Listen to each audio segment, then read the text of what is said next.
Good morning, Shawnee, and welcome to another edition of Campus One News, Morning Edition. I'm Christopher James. And I'm Elizabeth Swan. First, our top story.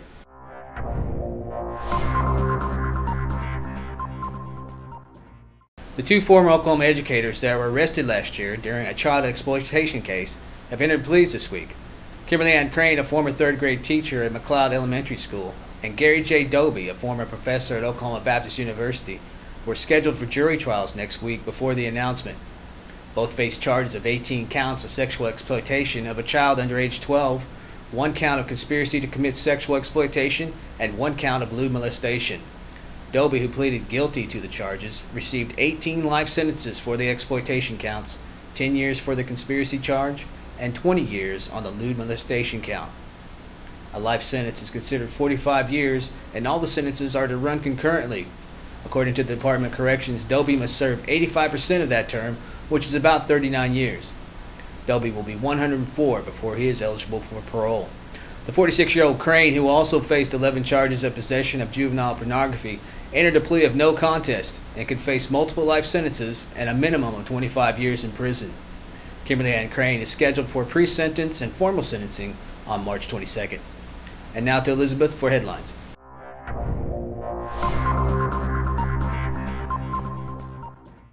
A Shawnee man was arrested Saturday morning for contributing alcohol to a minor along with other charges.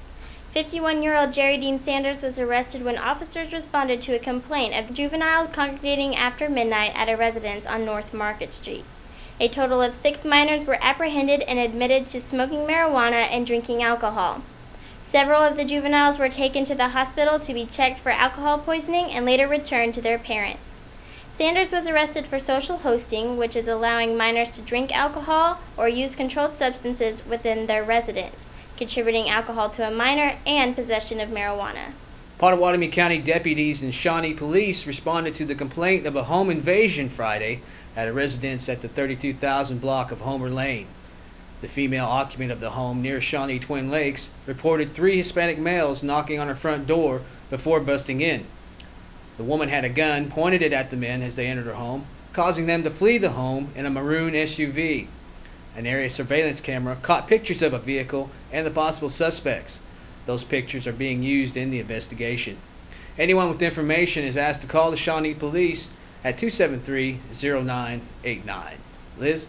A brief windstorm hit the area early Thursday morning, leaving several homes in the Shawnee and Tecumseh areas without power.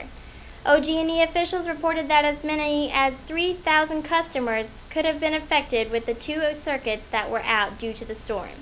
An exact number was hard to count due to the fact the outages were short-lived and many customers were asleep at the time of the storm. The wind gust reached up to 48 miles an hour and knocked over one of Gordon Cooper Technology Center's signs at the Harrison Street entrance. According to Tracy Farley, the center's public information officer, the post and sign will be replaced soon. Well, the storm blew through about 3 a.m. this morning, and it was fairly violent. There were high winds, and we were very fortunate here that we only had a sign blown down at the entrance. And with high winds and area damage in the news, let's check in with Campus One's Lord Stormwalker and his latest forecast.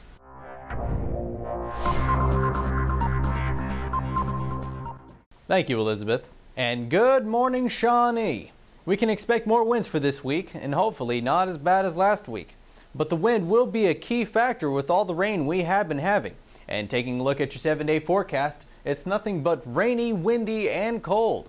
For today, expect a high of 48 degrees and a low of 40s with heavy winds. Highs will be between 48 and 50 for the work week with low to mid 40s in the mornings. Chances of rain are still slight for Thursday. It still looks like rain for the coming weekend with a high of 48 on Saturday and the highest on Sunday with 51. And that's your weekly forecast. Back to you. Well, that's it for this edition of Campus One News. Join us again tomorrow. Have a great day, Shawnee.